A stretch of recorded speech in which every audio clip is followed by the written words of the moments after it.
এই যে দেখছো এটা হচ্ছে রাজবাড়ির ভেতরে ঢোকার মেন গেট। চলো এবার টিকিট কেটে ভেতরে ঢুকি। এই যে হচ্ছে টিকিট কাউন্টার, মাত্র 25 টাকা দিয়ে টিকিট কেটে আমি ভেতরে ঢুকলাম। এটাই হলো সেই কোচবিহার রাজবাড়ি, আর এই রাজবাড়িকে 1885 সালে বানানো হয়েছিল। দোতলা এই রাজবাড়িটি প্রায় 51,000 বর্গ ফুট এলাকা জুড়ে বিস্তৃত।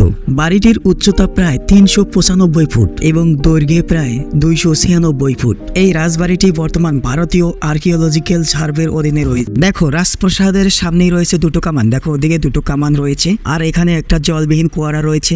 রাজবাড়ির সামনেই রয়েছে একটি রাস্তা যেটা মেন গেট থেকে সোজাসুজি রাজবাড়ির ভেতর পর্যন্ত এসে গেছে। তারই সঙ্গে একটি বাগিচা যেখানে লোকজন বসে থাকে, ওদিকেও রয়েছে বসার জায়গা।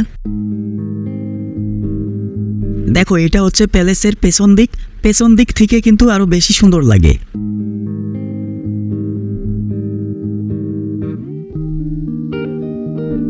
রাজবাড়ির পেছন সাইড এত পরিষ্কার করে দিয়েছে যে আমি মুগ্ধ হয়ে গেছি। এবার চলুন প্যালেসের ভেতরে যাওয়া যাক। তবে একটা কথা মনে রাখবেন, এখানে ক্যামেরা করা নিষেধ। ভেতরে অনেক পুরনো ছবি রয়েছে, আর এই যে দেখো ঝাড়বাতি, এটা হচ্ছে হাতির মাথা। এটা হচ্ছে রাজপ্রাসাদের উপর থেকে ভিউ। এই জায়গাটি একটা সময় রাজসভা বসা হতো, রাজা মন্ত্রী প্রজা সবাই বসতো এখানে। আজ এখানে পর্যটকদের ভিড়। হারিয়ে গেছে রাজা ও মন্ত্রীরা। হাতিয়ারের কক্ষে রয়েছে সেই সময়ে ব্যবহার করা তীর, বর্ষা, তলোয়ার, যুদ্ধে ব্যবহার করা তামামা, ঢাল, এছাড়াও রয়েছে মহারাজদের তলোয়ার।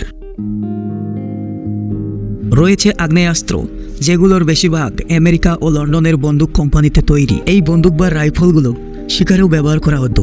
অনেক ব্রিটিশ অফিসার এই রাজবাড়িতে আসতেন এবং এখান থেকে জঙ্গলে যেতেন শিকার করতে। এখানে রয়েছে কোচবিহারের বিভিন্ন ঐতিহ্য, এখানকার জনবসতির ছোঁয়া।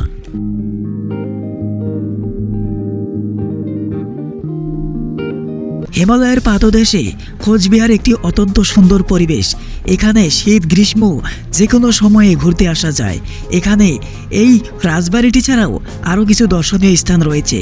কোচবিহার শুধুমাত্র পশ্চিমবঙ্গ নয়, সারা ভারতের গর্ব। আপনিও কি এই কোচবিহার রাজবাড়িতে ঘুরতে যেতে চান? আমাকে কমেন্ট বক্সে অবশ্যই জানান। ভিডিওটি ভালো লাগলে অবশ্যই লাইক করুন আর শেয়ার করুন বন্ধুদের সাথে। দেখা হবে পরবর্তী ভিডিওতে। ভালো থাকবেন।